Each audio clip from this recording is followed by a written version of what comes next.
풀무원이 지향하는 명확한 커뮤니케이션을 잘하는 리더는 어떤 리더일까요?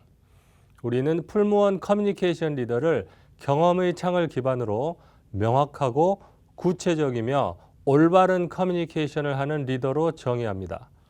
지금부터 3CL에 대해 하나씩 알아보겠습니다. 풀무원에서 말하는 클리어 리더는 나의 경험의 창을 인식하고 현재에 초점을 두고 말해야 한다는 것입니다. 나의 경험의 창도 모르고 타인의 경험의 창도 모르고 서로의 갭을 인정하지 않거나 수용하지 않으면 갈등과 혼란이 발생하여 협력의 조직 문화 형성 및 성과 창출에 방해가 됩니다. 따라서 클리어 리더의 출발은 앞서 설명했던 나의 경험의 창을 명확하게 인식하는 것입니다. 그리고 현재, here and now의 경험에 집중해야 합니다. 현재의 경험에 집중하는 이유는 현재는 과거나 미래에 비해 덜 왜곡되어 있기 때문입니다. 과거는 바꿀 수 없으며 왜곡되거나 편향된 기억일 수 있습니다. 제가 몇 달 전에 발주 실수를 한 적이 있는데요. 그랬더니 이제는 발주가 잘못 가면 팀장님이 앞뒤 따져보지도 않고 그냥 너지? 그러세요. 실수를 한 만큼 요즘은 더 신경 써서 하는데 너무 억울해요. 자꾸 과거 일을 들먹이면 상대는 더 이상 할 말도 없어지고 나와 이야기하기도 싫어지게 됩니다. 또한 미래는 대비는 할 수 있겠지만 어떻게 될지 누구도 알 수 없습니다.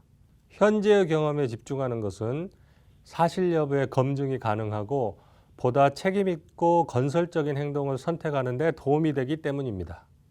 비즈니스상의 소통에 필요한 객관성을 확보하기 위해서는 현재의 본인, 현재의 업무에 집중하는 것이 필요합니다.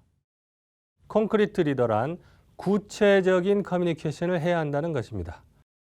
리더로서 여러분은 상사로부터 업무 지시를 받기도 하고 부하 직원에게 업무 지시를 내리기도 합니다. 상사로부터 업무 지시를 받을 때 정보가 제한된 경우가 있습니다.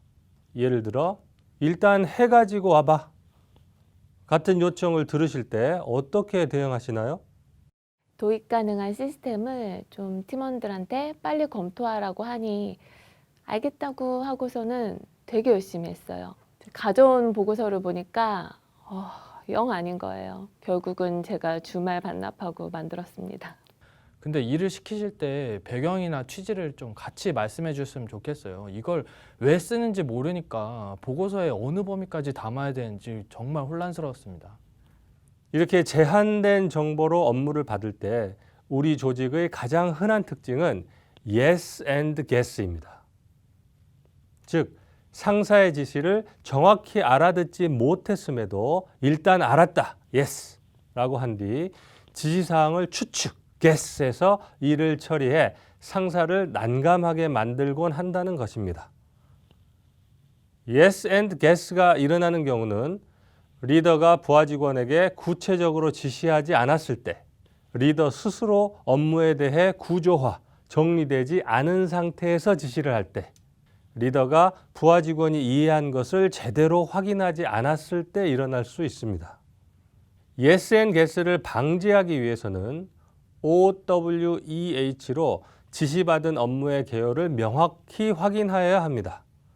생산성 향상을 위한 딥스 과정에도 나오는 내용입니다.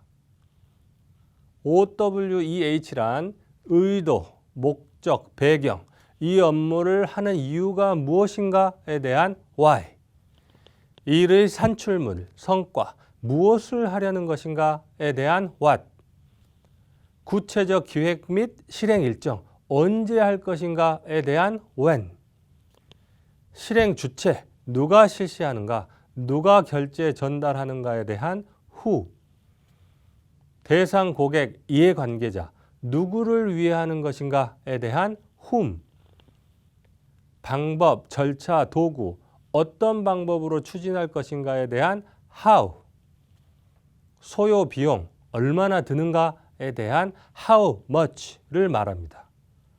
상사로부터 업무를 지시받을 때는 OWEH로 업무의 개요를 반드시 확인하십시오. 여러분이 리더로서 업무 지시를 내릴 때에는 보스를 활용하십시오. 보스는 background, 배경, objectives, 목표, scope, 범위, schedule, 명확한 시점을 말합니다. 보스는 경험의 창을 활용하여 말하면 좋습니다. 배경은 관찰에 기반한 사실과 그에 대한 자신의 생각을 잘 전달하고, 목표, 범위, 시점은 욕구를 기반으로 구체적이고 디테일하게 말하면 됩니다. 말 한마디만 해도 좋은 결과물을 가져오는 부하 직원이 있는가 하면 그렇지 않은 부하 직원도 있습니다. 하지만 부하 직원의 탓을 하면 안 됩니다. 여러분들은 다양한 성향의 부하 직원을 데리고 일을 해야 하는 리더이기 때문입니다. 보다 구체적인 지시를 필요로 하는 부하 직원들을 위해서 나부터 업무를 구조화하고 구체화시켜 일을 진행하고 업무를 지시해야 합니다. 업무의 개요를 OWEH로 확인하여 보스로 구체적 지시를 하시기 바랍니다. 올바른 커뮤니케이션이란 상대방의 경험의 창을 투명하게 열고 상대의 발전 가능성에 대해 건설적으로 피드백할 수 있는 것을 의미합니다. 먼저 리더는 타인의 경험의 창이 닫히지 않도록 해야 하는데, 이를 위해서는 본인과 타인, 특히 부하 직원의 감정 관리가 필요합니다. 여러분은 분노를 잘 조절하고 계십니까? 혹시 스트레스 상황에서 본인이 감당하기 어려워서 폭발한 적은 없는지요?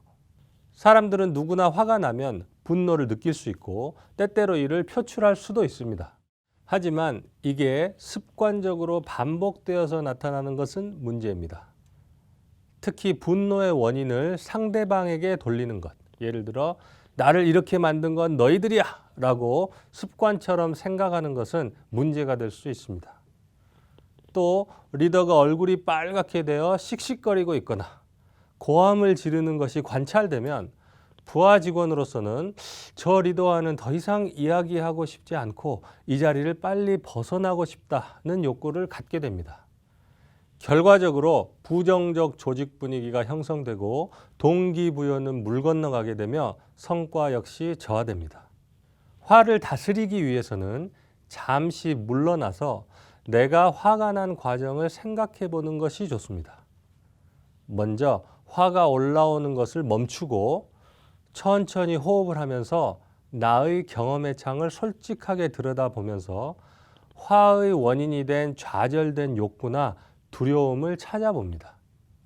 즉, 관찰에 기반한 사실과 그에 대해 자신이 무슨 생각을 하고 있으며 분노의 감정을 잘 인식하면서 좌절된 욕구는 무엇인지를 파악하려 노력하는 것입니다.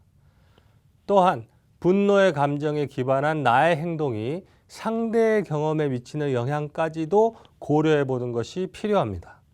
부하 직원이 실수를 저질러 굳이 질책이 필요하다면 질책은 1분이면 충분합니다. 먼저 부하 직원이 실수를 저질렀을 때 즉각적인 만남을 가지고 부하 직원의 얼굴을 똑바로 보며 잘못된 행동을 정확하게 지적합니다. 그리고 자신의 감정, 화나 실망을 솔직하게 말합니다. 이때 잠깐 침묵의 시간을 갖습니다. 이는 리더가 한 말을 부하 직원이 가슴 깊이 새기게 하기 위함입니다. 끝으로 부하 직원을 바라보며 내가 그를 유능한 직원으로 생각한다는 것과 그를 신뢰하고 있다는 것을 표현합니다. 아울러 2번 다시 실수를 하지 않기 바라고 앞으로는 질책받는 일 따위로 만나는 일이 없기를 바란다고 말합니다. 1분 질책을 통해 부하 직원은 본인 행동의 개선점을 파악할 수 있고 상사의 질책으로 인한 부정적 감정이 확대되는 것을 방지하게 됩니다.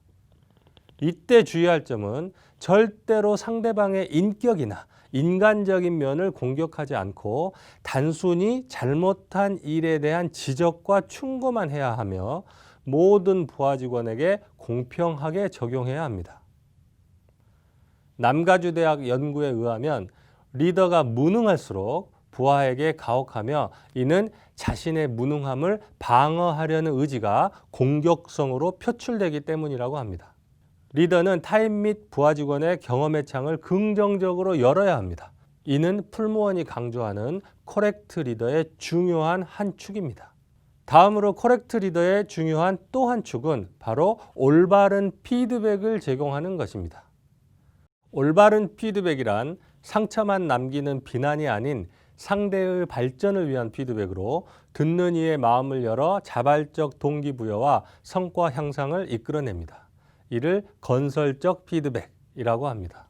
건설적 피드백은 BEE로 제공될 때 가장 효과적입니다. BEE는 행동, behavior, 영향, effect, 기대, expectation을 말합니다. 먼저 행동, 상대방의 행동을 구체적으로 설명합니다. 다음으로 영향, 행동의 영향을 설명합니다. 끝으로 기대, 어떻게 변화되길 원하는지를 설명합니다. 예를 들어 리더가 부하 직원의 프레젠테이션을 본 후 박길동님은 프레젠테이션에 기본이 안 돼 있는 것 같군요 라고 피드백을 주었다고 하면 이 피드백을 BEE, 건설적 피드백으로 바꾸어 볼 수 있습니다.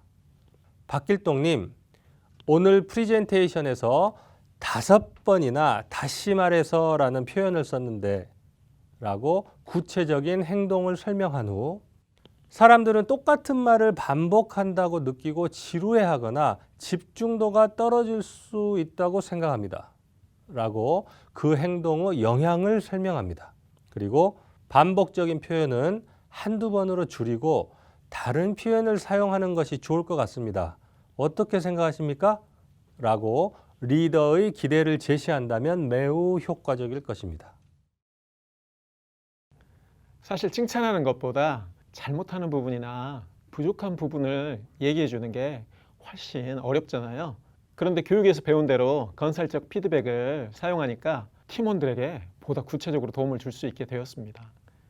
나의 경험의 창을 인식하고 현재에 초점을 두고 말하는 명확한 커뮤니케이션, 보스를 활용하여 구체적이고 디테일하게 전달하는 구체적 커뮤니케이션, 감정 관리를 통해 부하 직원의 경험의 창을 열게 하고 발전 가능성에 대해 건설적으로 피드백하는 올바른 커뮤니케이션, 3CL을 통해 협력하는 조직 문화를 형성하고 성과를 창출하는 풀무원의 리더가 되시길 기대합니다.